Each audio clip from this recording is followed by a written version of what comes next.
और यह गलती हमारे पूर्वजों से हुई। मैं ऐसा नहीं कि मुगल काल में भी एक समय ऐसा आया था, पूरे देश में हमारा हिंदी स्वराज हुआ था कि नहीं? जोर से बोलिए। एक भूल हो गई, सत्ता तो ले लिया, लेकिन क्या भूल हो गई? हमने सबको समान समझ लिया, हमने घर वापसी का आदेश नहीं किया। नहीं तो छत्रपति शिवाजी महाराज ने एक फरमान जारी किया होता, भारत हिंदू राष्ट्र है, और हो चुका था, उन्होंने बना लिया था। अब केवल और केवल सब लोग वसुधैव कुटुंबकम को मानेंगे, नारी तू नारायणी मानेंगे, सर्वधर्म सर्वपन संभाव मानेंगे, सर्वमंगल मांगल्य मानेंगे, सबको भगवत गीता पढ़नी पड़ेगी, सबको रामायण पढ़ना पड़ेगा। उस समय आसान था, आज आसान है? जोर से बोलिए। उस समय आसान था। तो कई चीजें ऐसी होती हैं जब समय पे नहीं की जाती तो बहुत भारी हो जाती है। रघुनंदन शर्मा जी कह रहे थे कि कुछ पहले काम हो गए होते तो ज्यादा अच्छे थे, और सही बात भी है। भाई, एक साल में संसद के 3 सत्र होते हैं, तो 10 साल में कितने सत्र हो गए? जोर से बोलिए। एक सत्र में अगर एक कानून बनाते तो कितने कानून बन जाते? तो या तो 30 कानून बना सकते थे, या 30 कांग्रेसी कानून खत्म कर सकते थे। कुछ न कुछ तो कर ही सकते थे, करना चाहिए था, अवसर मिला था, अपॉर्चुनिटी मिली थी, अपॉर्चुनिटी मिली थी। मेरा यह मानना है, अगर आपको बात, आपका विषय लैंड जिहाद है, अच्छा, हमसे एक चीज मिस हो जाती है, हमको वक्फ बोर्ड तो दिखाई पड़ता है। जानते हैं भारत में भूमि अतिक्रमण का पहला कानून कब आया था? 1894 में अंग्रेज लेके आए थे। भारत की जमीन को चर्च को बांटने के लिए पहला कानून आया 1894 में, जिसको कहते हैं लैंड एक्विजिशन एक्ट।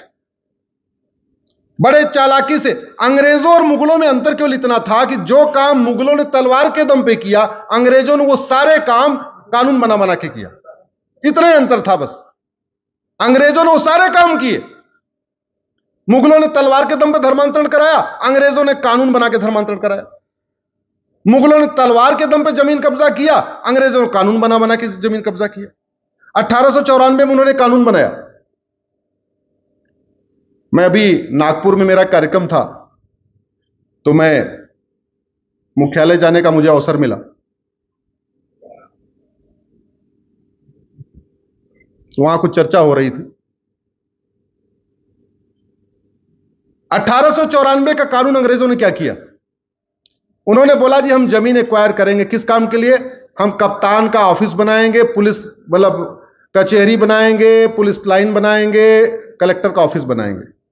और बड़े चालाकी से जहां 10 एकड़ जमीन चाहिए होती थी पुलिस लाइन बनाने के लिए और कलेक्टर का ऑफिस बनाने के लिए, 50 एकड़ 100 एकड़ एक्वायर कर लेते थे। हमारे लोग तो भूले भाले, हमारे लोग तो शुरू से ही पहले राजाओं के गुलाम थे, बाद में सत्ता के गुलाम हो गए। हमारा तो मानसिक रहा नहीं, कभी हमने सोचा ही नहीं कि भैया इतना जमीन क्यों एक्वायर कर रहा है। विरोध भी नहीं किया, हालांकि गुलाम थे, कुछ कर भी नहीं सकते थे। तो उन्होंने क्या किया, 100 एकड़ जमीन लिया, कहीं 100 एकड़, कहीं 200 एकड़, कहीं 500 एकड़, और पूरे देश में उन्होंने सिविल लाइन बनाई। भोपाल में सिविल लाइन है क्या? है। पूरे देश की सिविल लाइन 1894 वाले कानून से बनी है। पूरे के पूरे देश की सिविल लाइन की जो जमीन एक्वायर की गई है वो 1894 वाले कानून के बाद, यानी 1895 में एक्वायर हुई, 1896 में एक्वायर हुई, 1897 में, उसके बाद एक्वायर हुई। और बड़े चालाकी से जहां जहां सिविल लाइन है, आपको कलेक्टर का बंगला मिलेगा, ऐसे बड़े बड़े बंगलों मिलेंगे, उनके रहते थे। लेकिन जहां जहां सिविल लाइन मिलेगा वहां ज्यादातर जमीन आपके पास चर्च की मिलेगी। यहां वाले में है कि नहीं? आप बेच के चले गए, अलग बात है। अच्छा, ये भी सिविल लाइन ही है। अच्छा, हाँ। और वो जमीन 99 ईयर के लीज पे उन्होंने दिया, परमानेंट दे नहीं सकते थे। आप पूरी दुनिया में कोई भी जमीन, कोई विदेशी आके किसी को परमानेंट नहीं दे सकता। तो उन्होंने इतना लिहाज रखा कि परमानेंट नहीं दिया, बल्कि 99 साल की लीज पे दिया। वो लीज कब शुरू हुई? 1897, 1898, 1899, इस तरीके शुरू हुई। 1900 आते आते सारी जमीन उसने पूरे देश में बांट दिया। तो लीज 99 साल की कब खत्म हुई? 2000 आते आते खत्म। तो भारत में जितने अंग्रेजों ने लगभग 6 लाख एकड़ जमीन बांटा था चर्च को, मिशनरीज को, उनकी सबकी 99 साल की लीज पूरी हो चुकी है। दुर्भाग्य देखिए, न भारत की संसद में उस जमीन को वापस लेने के लिए कोई एफर्ट हो रहा है, न किसी विधानसभा में हो रहा है कि भैया जमीन वापस हो गई, तुम्हारा 99 साल पूरा हो गया, अब जमीन वापस कर दो। होना चाहिए कि नहीं होना चाहिए? आवाज उठाई क्या? आवाज इसलिए नहीं उठाई, इसकी जानकारी भी नहीं है, जानकारी का भी अभाव है। अब मैं अगले पे आता हूं। अब उनको पता है कि सरकार आई है, क्या पता वापस ले ले विधायक जी। अब वो प्लॉटिंग कर रहे हैं, अब वो बेच रहे हैं, अब वो परमानेंट अपने ही नाम पे जो चर्च को थी वो प्लॉटिंग करते चले जा रहे हैं। एक फायदा ये कि जैसे वो रजिस्ट्री कर दे रहे हैं तो आप झगड़ा कैसे करोगे, और दूसरा फायदा ये कि सिविल लाइन की जमीन तो बड़ी महंगी होती है। सिविल लाइन में एक बिस्वा बेचते हैं, 30 किलोमीटर दूर जाके बढ़िया 1 एकड़ जमीन खरीद लेते हैं। यानी सिविल लाइन में 5 एकड़ जमीन खरीदा तो थोड़ी दूर जाके 5 बिस्वा यहां खरीदा, बेच दिया तो 5 एकड़ खरीद लिया। तो सेल्फ सस्टेन्ड उनका मॉडल हो गया। पूरे देश में चर्च बन रहे हैं, पूरे देश में उनकी हॉस्पिटल बन रही, पूरे देश में उनके स्कूल बन रहे हैं, कॉलेज बन रहे हैं। पैसा कहां से आ रहा है? वो सिविल लाइन वाली जमीन से। सिविल लाइन में प्लॉटिंग हो रही है, बाहर काम हो रहा है। तो जब देश आजाद हो गया तो कुछ बुद्धिजीवी गए नेहरू जी के पास, बोले अंग्रेजों ने तो अपना काम कर लिया, चर्च को बसा दिया, मिशनरीज को बसा दिया, पूरी सिविल लाइन में सेटअप कर दिया, हमारा क्या? तो नेहरू जी ने 1954 में पहली बार वक्फ एक्ट बना दिया। शर्मा जी गए क्या? यह वक्फ एक्ट सेंट्रल का कानून है, इसमें राज्य सरकार कुछ नहीं कर सकती है, इसमें विधानसभा में कुछ नहीं हो सकता। ये जो कुछ होगा पार्लियामेंट में होगा, क्योंकि नेहरू जी की कृपा है वो। अब नेहरू जी ने बनाया तो जब तक वो कानून चलेगा तब तक आप वक्फ बोर्ड से कुछ नहीं कर सकते, कुछ नहीं कर सकते, क्योंकि कैंची पड़ी हुई है पेट में तो दर्द होता रहेगा, आप कराते रहो, चिल्लाते रहो, जब तक दोबारा कैंची बाहर नहीं आएगी कुछ नहीं हो सकता। 1954 में नेहरू जी ने उसको बनाया, बाद में इंदिरा जी ने मजबूत किया, बाद में राजीव गांधी ने मजबूत किया, बाद में 1995 में नरसिम्हा राव ने मजबूत किया, और जाते जाते 2013 में मनमोहन सिंह ने उसको इतनी पावर दे दिया, इतनी पावर दे दिया। अगर वो वक्फ बोर्ड कह दे ये हाल वक्फ बोर्ड का है, आप ये हाल गया फिर आपका। केवल इतना कह दे कि एक बार बाबर का घोड़ा आया था, मैं थोड़ी देर बैठा था,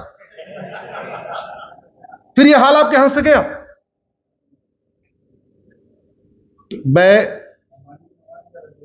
हाँ, मकान पे कह दिया।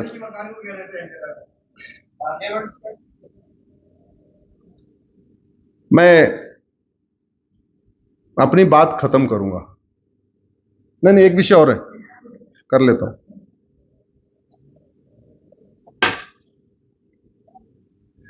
मैं इसलिए खत्म कर रहा हूं कि आप लोग, मैं देख रहा हूं 2 घंटे से बैठे हुए, और सिटिंग पावर 2 ही घंटे की होती है। घर में लोग 2 घंटे नहीं बैठ पाते। रेडी है?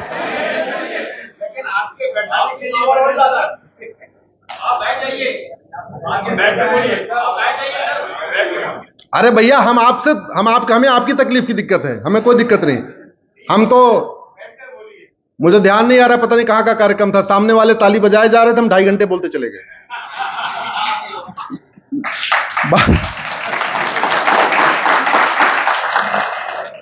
पता नहीं कहां का था, शायद इंदौर का कार्यक्रम था या कहां का था। हाँ, धार का कार्यक्रम था। हाँ, धार का कार्यक्रम था। लोग सामने ताली बजाते रहे, हम 2.5 घंटे, बाद में घड़ी दिखा तो 2.5 घंटे हो चुके हैं।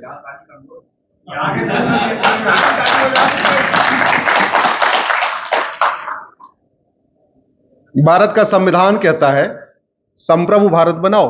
संप्रभु भारत का मतलब गुलामी का कानून भी नहीं होना चाहिए, लेकिन भारत में गुलामी का कानून चल रहा है।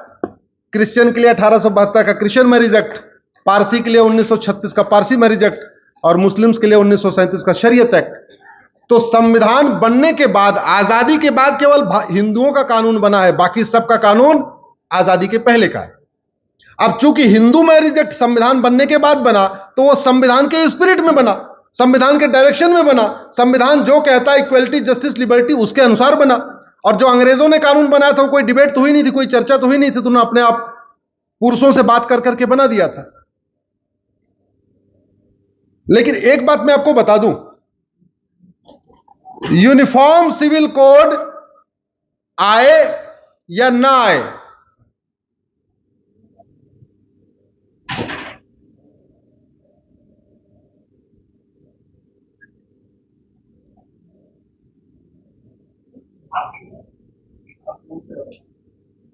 यूनिफॉर्म सिविल कोड आए या ना आए, हिंदू, जैन, बौद्ध और सिख पे कोई फर्क नहीं पड़ता। सच्चाई है कि यूनिफॉर्म सिविल कोड से हिंदू, जैन, बौद्ध और सिख को कोई फायदा ही नहीं है। लेकिन डिमांड कौन कर रहा है? हिंदू। यूनिफॉर्म सिविल कोड का सबसे ज्यादा फायदा किसको है? मुस्लिम को। और सबसे ज्यादा विरोध कौन कर रहा है? मुस्लिम विरोध कर रहा है। जिसको कोई फायदा नहीं वो कह रहा है लाओ लाओ, और जिसको सबसे बड़ा फायदा वो कह रहा है मत लाओ मत लाओ। मतलब जिसकी तबीयत खराब है वो कह रहा है दवा नहीं खाऊंगा, और जो बिल्कुल स्वस्थ है कह रहा भैया इसको दवा खिलाओ दवा खिलाओ दवा खिलाओ, ये तबीयत इसकी खराब है। यूनिफॉर्म सिविल कोड क्या होगा? यूनिफॉर्म सिविल कोड आएगा, सबकी शादी विवाह की उम्र समान हो जाएगी। हिंदू में पहले ही जब मैं हिंदू शब्द यूज करूं तो जैन, बौद्ध, सिख उसी में आते हैं। कानून के नजरों में जैन, बौद्ध, सिख हिंदू ही है। तो ये शादी की उम्र समान हो जाएगी। तो हिंदुओं में तो पहले ही 18 और 21 है। यूनिफॉर्म सिविल कोड का फायदा उसको होगा जिसकी शादी की उम्र 9 साल है। 9 साल किसकी है सबको पता है। तो यूनिफॉर्म सिविल कोड आएगा तो वो बेटियां जिनकी 9 साल में उनकी शादी हो जाती है वो भी पढ़ेंगी लिखेंगी, उनके ऊपर भी चाइल्ड का जो प्रोटेक्शन एक्ट वो भी लगेगा उनके ऊपर पॉक्सो भी लगेगा। एक आपको बता दूं, पॉक्सो कानून कि बच्चियों के साथ अगर गलत हो जाए तो पॉक्सो लगता है, उधर पॉक्सो नहीं लगता। क्यों? क्योंकि उनका 1937 वाला कानून इजाजत देता है कि नहीं 9 साल में भी कुछ हो सकता है। तो यूसीसी आएगा, फायदा किसको हुआ? यूनिफॉर्म सिविल कोड आएगा, ग्राउंड्स ऑफ डिवोर्स सबके लिए समान हो जाएगा, प्रोसीजर ऑफ डिवोर्स सबके लिए समान हो जाएगा। तो हिंदू, जैन, बौद्ध, सिख में तो शादी डिवोर्स कैसे लेना है और कहां जाके लेना है पता है, फैमिली कोर्ट में जाना है, कौन कौन सी कंडीशन है लिखा हुआ है। नहीं लिखा है कहां? 1937 के शरीयत एक्ट में, 1936 के पारसी मैरिज एक्ट में, 1872 के क्रिश्चियन मैरिज एक्ट में। वहां नहीं लिखा है डिवोर्स कैसे होगा, किन किन ग्राउंड पे होगा और कहां जाके होगा। तो ग्राउंड्स ऑफ डिवोर्स समान हो जाएगा तो फायदा यह होगा कि 3 तलाक भले खत्म हुआ, अभी 4 और चल रहे हैं। तलाके हसन चल रहा है, तलाके एहसन चल रहा है, तलाके बाइन चल रहा है, तलाके किनाया चल रहा है। आप गूगल करिएगा, इन चारों डिवोर्स को मैंने कोर्ट में चैलेंज किया हुआ है।